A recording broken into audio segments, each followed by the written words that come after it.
Hi, I'm David Melville and this video is a brief presentation about the matrix. Acceptance and commitment therapy, or as it's sometimes referred to now as the psychological flexibility model, is the process of moving towards things that matters to us in the presence of our experience. One way of representing this is using a representation we now refer to as the matrix, and for this I'd like to thank Kevin Polk, Benjamin Schoendorf and Mark Webster for being willing to share their ideas. The model itself is very flexible and can be used in a number of ways. This is just one way of using it. If I begin with two lines crossed perpendicular to each other, and at this end of this one I write towards. And this is something that we can do with clients, we can do for ourselves, we can do with colleagues, in all sorts of circumstances. In this quadrant I will ask who or what is important.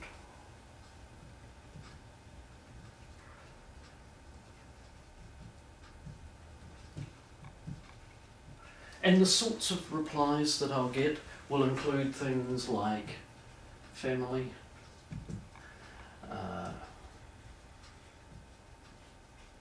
relationships, health, work, and so on. The sorts of things that we often think of in terms of values. They're also the sorts of things which are fuzzy, unachievable, vague, sometimes even grandiose, and that makes them really useful. I might talk about that in a moment. Sometimes we'll also get, in fact very often the first thing we'll get is being happy. If I get something like happy, I would then ask more about, so what is it you would be doing if you were happy, and what is important about that, so that I get at these kind of things rather than this, which is really an experience. And I may well move that over there. Of course we want to be happy, not disputing that, and that is important to us. It's not quite what I'm looking for. Then I'll ask about, and what comes up. What comes up when we contemplate doing things about these things. And the sorts of things we might get might be satisfaction, but we'll also get things like anxiety,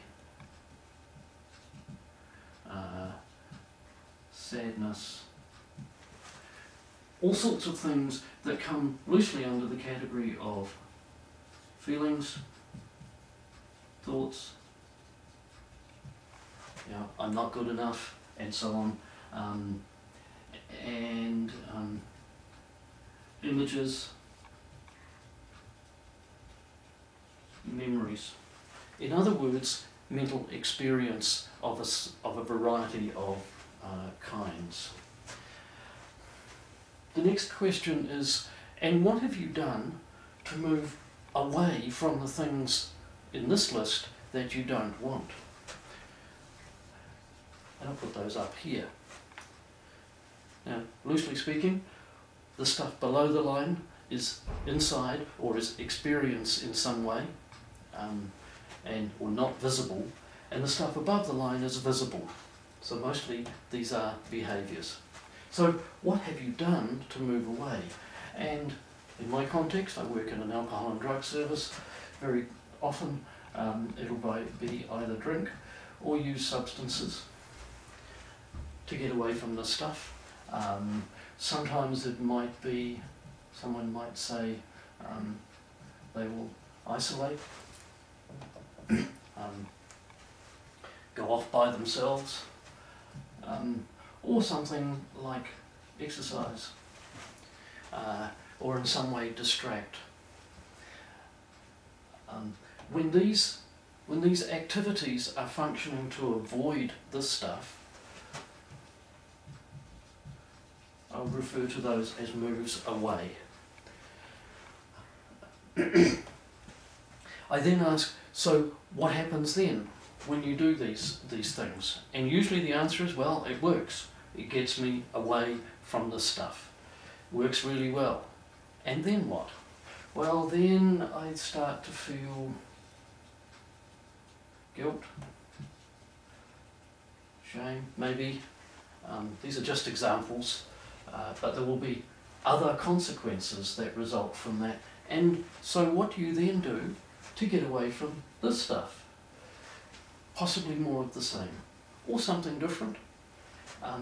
But in the end, the picture builds as that this stuff is going around in circles, which you might refer to very often. How we see people is that they are stuck, going round and round, trying to get rid of this stuff.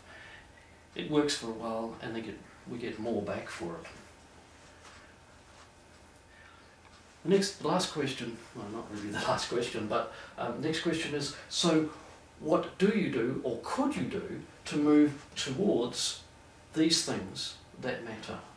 So for instance, in relation to family, it might be, visit mother. And what happens when you visit mother? Well, I get anxious, and because of some of the discussions that we've had in the past, I sometimes actually get angry, and so on. So we have experiences that come up as a result of doing the things that matter. What do you do about those? Well, I might avoid.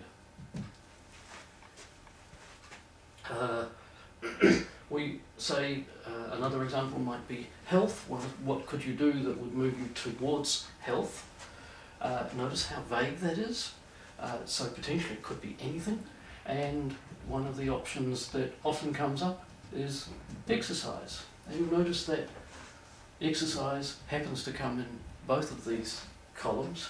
It's a move both away from stuff we don't want, and it's a move towards stuff that we do want. So it might be functioning, a percentage toward, a percentage away from, and a percentage towards. Or it might function differently at different times.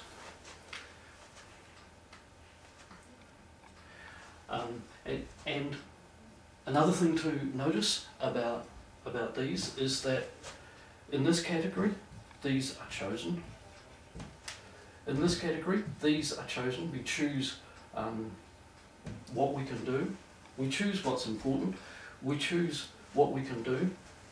And we choose what we do to get away from it. However, to a large extent, these are not chosen. The whole point of this is that we can only choose, that is, do things non-automatically, and of course these things generally have become quite automatic. We can only choose if we're actually noticing, if we notice what's going on. That's what takes away the automatic pilot from this whole process and enables us to choose as often as possible to do things that are about what matters. And our experience will come up. So psychological flexibility is moving towards things that matter in the presence of our experience.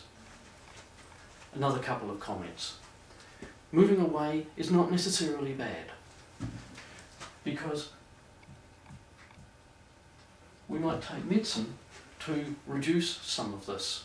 If I have a headache, say, that's an experience that comes up sometimes in the morning, I have a headache, I might take some medicine to move away from that, so that I can do more things more easily that move me towards stuff that matters.